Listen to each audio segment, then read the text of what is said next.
এই পাশে আমাদের একটা ছোট পুকুর আছে, এইটা আমি পোনা মজুত করি।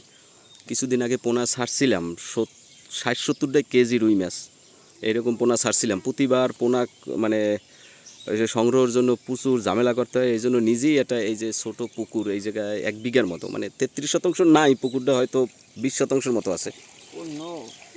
এই জায়গায় আমরা মাছ ছাড়ছিলাম 50-60 কেজি।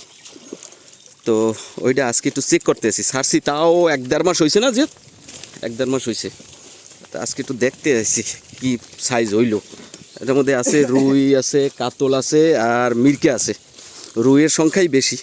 তো দেখতে আসি সাইজ কী হয়েছে। জিয়ার জাল মারছে, একটা খেও মারছি, তাতেই মোটামুটি ভালো হয়েছে, ভালো হয়েছে।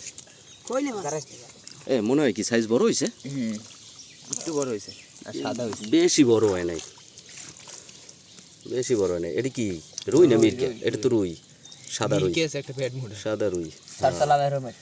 এতটুকু সারসালাম, হ্যাঁ একটু বড় হয়েছে, বেশি বড় একটা হয় নাই। ওইটা পুডি, এটার মধ্যে পুডিও আছে। হ্যাঁ রুই মাছের সাইজ একটু বড়। দে ওই মাছটা একটু দে, ওটা দে দে। এখন সম্ভবত 40টায় আছে। যাক একটু বড় হয়েছে। খাবার বলতে তেমন কিছু দেই না, খাবার শুধুমাত্র মাঝে মাঝে একটু খৈল ভিজাই, তারপরে ওগুলো ছিটাই দিই। এখন পর্যন্ত খাবার দেওয়া শুরু করি নাই, যেহেতু সাইজ হইতে আছে এখন খাবার দেওয়া যায়।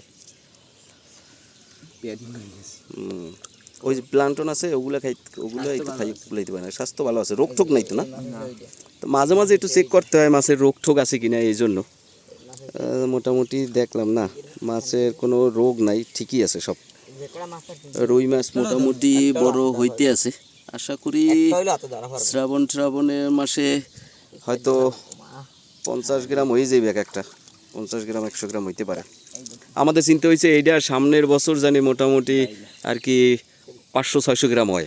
যদি 500-600 গ্রাম হয় তখন এই জায়গার থেকে নিয়ে বড় পুকুরে চাষে দেবো। তাই পর্যন্তই, ধন্যবাদ।